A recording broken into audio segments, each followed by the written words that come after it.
Good morning, everyone. Welcome to another Rookie Card Collector 123 video. In today's episode, we're going to continue taking a look at my journey to 310, how I assembled the most diverse Baseball Hall of Fame rookies collection. Um, Today, we're going to take you player by player through a small group of individuals and cover the cards I began the collection with and what my final rookie collectible was for each Hall of Famer. So the first one we're going to look at today is Monty Irvin. Monty Irvin was one of the unique players in baseball history. His Major League career and his Negro League career spanned almost 50% each. The very few players can make that claim. Irvin began his Negro League career in the late 1930s, 1938, 1939, with the Newark Eagles, which was owned by Effa Manley, who's the only female in the Baseball Hall of Fame in Cooperstown. Effa and her husband Abe Manley co-owned the Newark Eagles.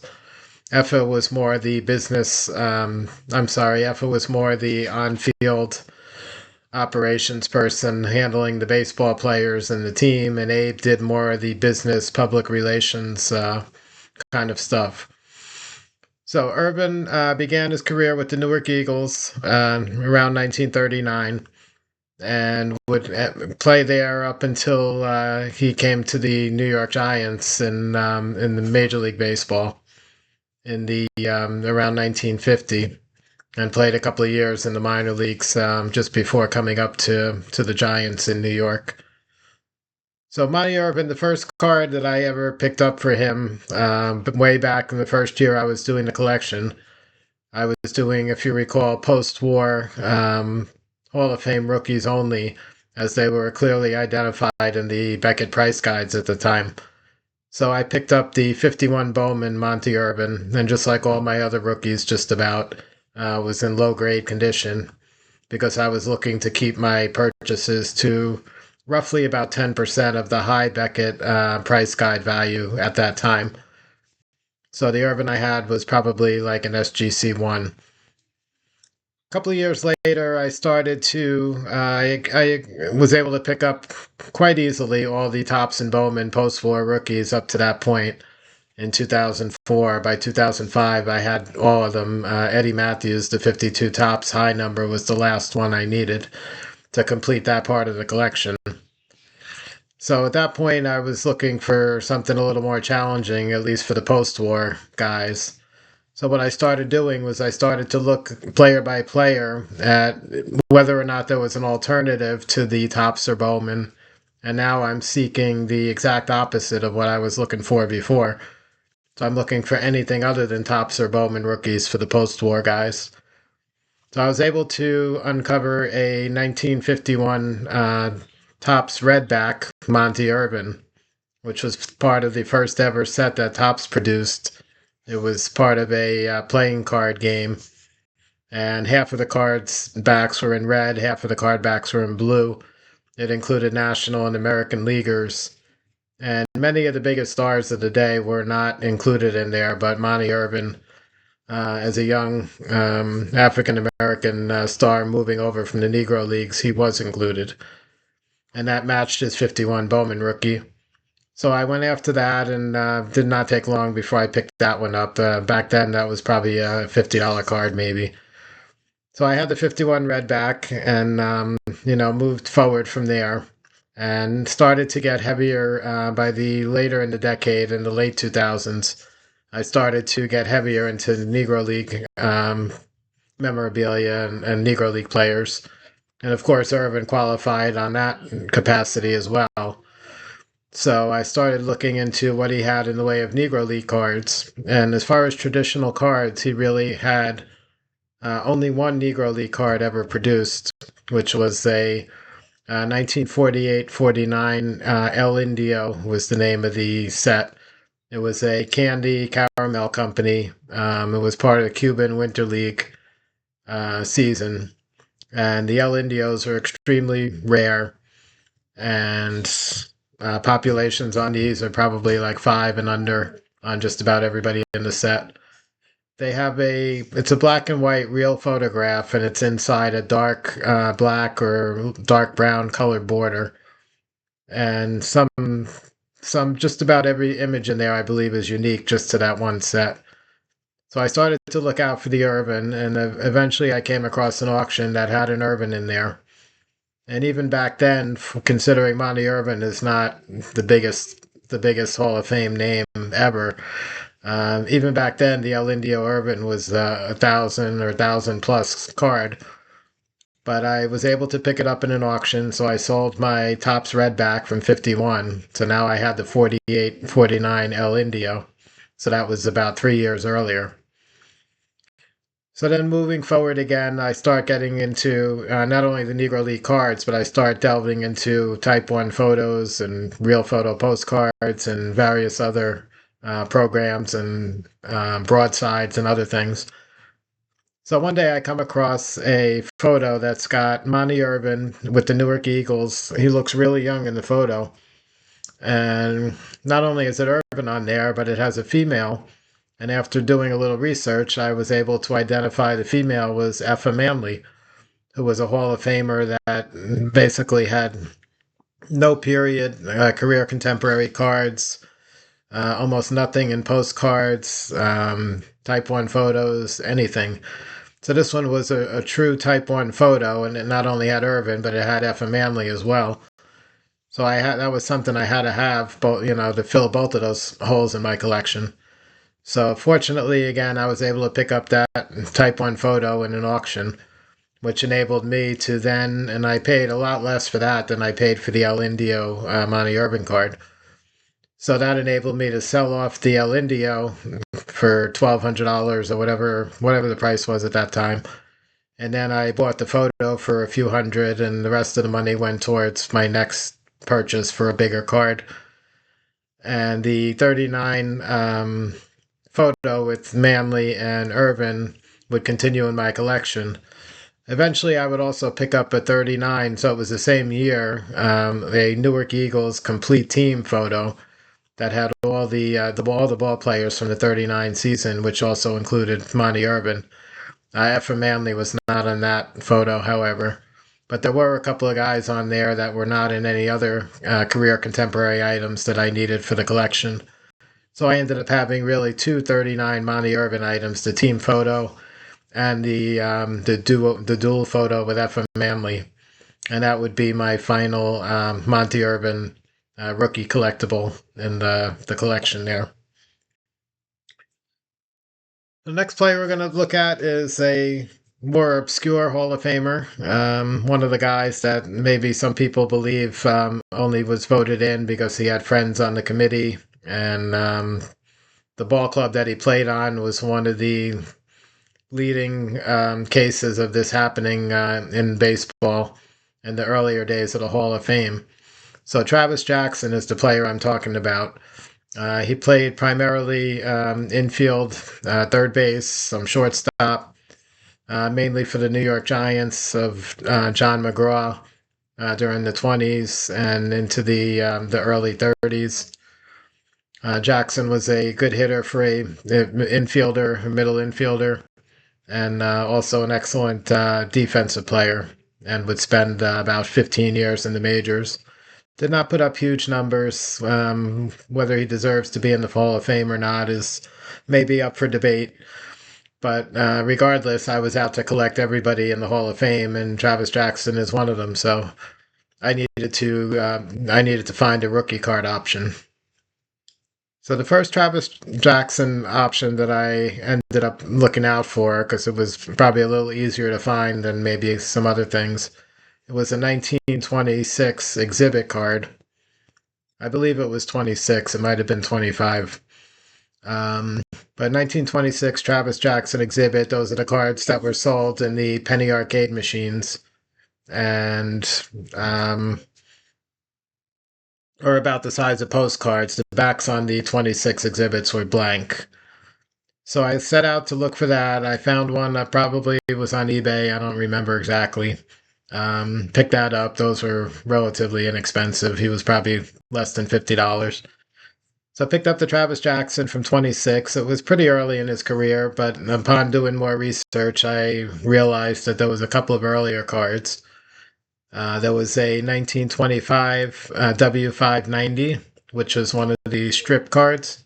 It's one of the nicer looking strip cards, though, not like some of the cartoonish crude drawings that came out during the 20s.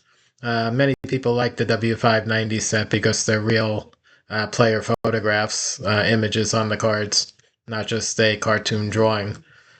So anyway, so I started looking for Travis Jackson, and again on eBay I found one of those, and again not a lot of money. I probably spent around the same $50 or so. So that was in 1925. The exhibit I had was 1926. So this predated the card I had by 1 year. So I sold off the exhibit. I bought the W590. Value wise, it was probably a wash as far as the transaction, but I got something a year earlier. My ultimate goal was that I knew there was a 1922 Travis Jackson. There was one card of him printed that year, and then nothing all the way up until 1925. But the 1922 was in a very rare set called the William Patterson. It was produced out of Canada, and the populations on those are typically, again, maybe under five for almost everybody in the set. And when you do find them, they're usually in pretty horrible condition. So I didn't really set my mind to look for Travis Jackson, William Patterson, but I always kept my eyes open. And I reviewed back then, I looked at just about every single auction catalog that came in the mail, cover to cover. So if anything ever showed up, it was hard to get something past me that I didn't know about.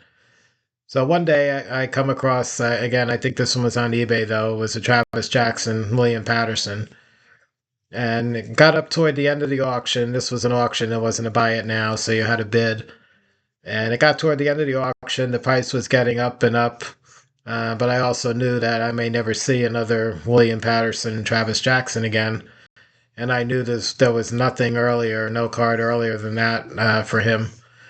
So I kept bidding and bidding, and I probably overpaid based on the time that it was back then. I think I probably spent around $800 for it, and but I ended up picking up the William Patterson, Travis Jackson, which was a major accomplishment in the collection. That was one that I kept all the way through to the end when I sold off everything in 2015. So that's my Travis Jackson story. Next one I'm going to talk about is Willie Keeler, popular New York Highlander player. After the turn of the century, 1900s, he was with the Highlanders. Back in the 19th century, though, he played for the Baltimore team when they were in the National League, and this was pre-Baltimore Orioles. So Keeler played on the Baltimore team. He began there, I believe, around 1892, and he would be with them almost to the turn of the century.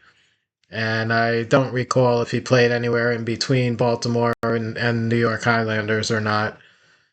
But my first Keeler card, as you might imagine, early in the collection, ended up being a T206.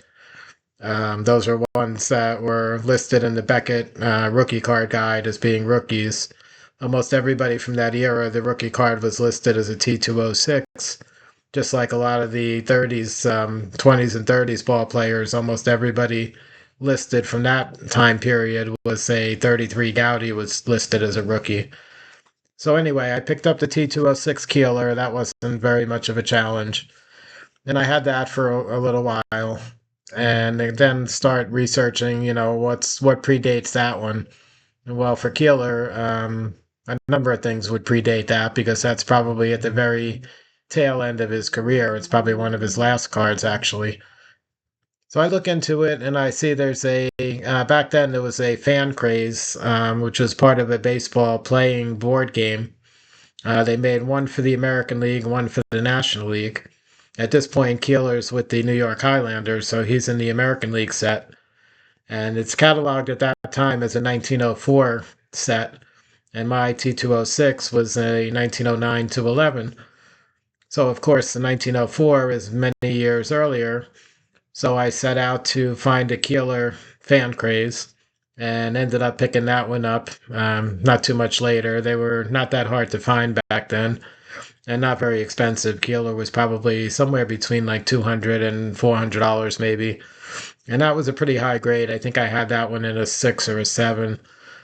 So I picked that up and still keeping my eyes out for earlier than that. And I was starting to get more and more into team items where I'm able to pick up sometimes two or three or four Hall of Famers on one card, which enables me to then sell maybe two or three or four individual cards that I had previously for those guys and combine it all into one. A lot of times that saved me a significant amount of money having to just own the one card rather than three or four. And then I would use that extra money to buy other stuff that I needed. So anyway, 1890s, I mentioned Keeler played for Baltimore. So in 1894, there was a extremely rare, and I believe it's only one set produced, one set ever known to have been produced. It was the 1894 Baltimore Alpha photo engraving set, and it was basically a group of portrait cards, and it had just about everybody on the Baltimore team from that era. And because they were a three consecutive year National League pennant winner, they had a total of 6 Hall of Famers on those teams. And one year they had 7 Hall of Famers on the team, including Ned Hanlon, who was the manager during those 3 seasons. And Keeler was on that team. So Keeler is one, I believe, was the only one of these 6 or 7 Hall of, excuse me, the Hall of Famers that were not have not ever been found in the Alpha photo engraving set. So all the others had one copy known, except Keeler has not been found on any as of yet. So I couldn't look for that one, obviously. But I was aware that there were some team items that were produced which pictured the Baltimore team, and they were not like true team photographs where you had all the guys sitting together and in 3 or 4 rows in the bleachers or anything like that. A lot of the team images back then were composite photos where you had little portraits or little headshots of all the players in circles usually or in ovals, surrounding all over the card, either a cabinet card or something similar, or an oversized photo or premium. So there was a studio in Baltimore, a photography studio called Betz, Betz, and they had, because I saw them in the auction once or twice before, there was a Betz cabinet card that had one of these team composite images of the Baltimore team. It was from 1894, and it had the Betz photo studio engraving on the bottom of the cabinet card on the front, and then also on the back, the studio advertising. So I set out to look for the next time one of those came up for auction. I was going to go after that because it had not only Keeler, but it had 5 other Hall of Famers, and all 6 of them basically was impossible to get anything earlier, any sort of earlier image for any of those 6 guys. So if I pick up that one card, that frees up 6 cards total that I'd be able to sell off and probably not only recoup the money I paid for that one card, but hopefully put towards other cards I needed for the collection. So eventually I ended up picking up the Betz Baltimore, Betz Studio Baltimore Team Composite cabinet and owned that one and had these 6 Hall of Famers on there. And then I went ahead and sold off the others. If I remember correctly, the Hall of Famers were Keeler, Ned Hanlon, who was the manager, Joe Kelly, who was an outfielder, 19th century, and also moved over to the Major League Baseball in the 20th century. Huey Jennings, who's a shortstop, eventually moved to Detroit, and he was the manager when Ty Cobb came up to the Detroit Tigers in the first decade of the 20th century. And Dan Browthers, who was a 19th century first baseman, one of the most extensive home run hitting records in 19th century baseball. And Brothers was on that 1894 cabinet card as well. And the other one was John McGraw. Before he managed the Giants for all those years, he played for the Baltimore team in the 1890s. And McGraw was pictured on the cabinet card also. So I believe those were the six ball players on there plus Keeler. So that was an amazing card to have, and like I said, filled a lot of holes in the collection just with that one alone. I'll do one more player for in today's episode to cover. So I'm going to now talk about Sandy Koufax. This one isn't going to be too long of a story, but one of the few post-war guys that I'm going to mention in this series. So Koufax, of course, very beginning of the collection, I picked up his 1955 Topps mainstream rookie card. That wasn't too hard. It was a little expensive, but in the condition I was looking for back at that time, it was a few $100s, maybe $200 or $300, something like that in a one. So I picked up the Koufax. I had that for a couple of years. Then, like I said previously, I started to look at what other possibilities other than the mainstream Topps and Bowman rookies are there for each one of these guys post-war. So I looked at Koufax options, and I found out there was a 1955, same year as the rookie, the Topps rookie. There was a golden stamp issued of Koufax, and the golden stamps came in sort of albums, like a stamp album, and they came with an uncut sheet, perforated sheet, where you were supposed to separate the stamps, remove it from the sheet, and then go ahead and stick them in an album. And the Dodgers had Gil Hodges in there. They had Pee Wee Reese. They had Duke Snider, and they had the rookie year Koufax, 1955. So I ended up picking up not the album or the sheet or anything. I just ended up getting the Koufax. It was graded. I think it was graded a 2. And I picked that up, and those were very inexpensive back then. It might have been under $100 even. And I ended up selling off the Topps rookie, so that gave me some extra cash in my pocket to spend on other cards. And I had the 55 golden stamp. There was no other cards of Koufax earlier, so that was a tough one to try to upgrade beyond that point. So I wasn't really actively looking for Koufax so much. But one day I'm looking at eBay and I was searching. I periodically search for photos, especially Negro League or things like that. And somehow I was searching for photos and a Koufax photo popped up.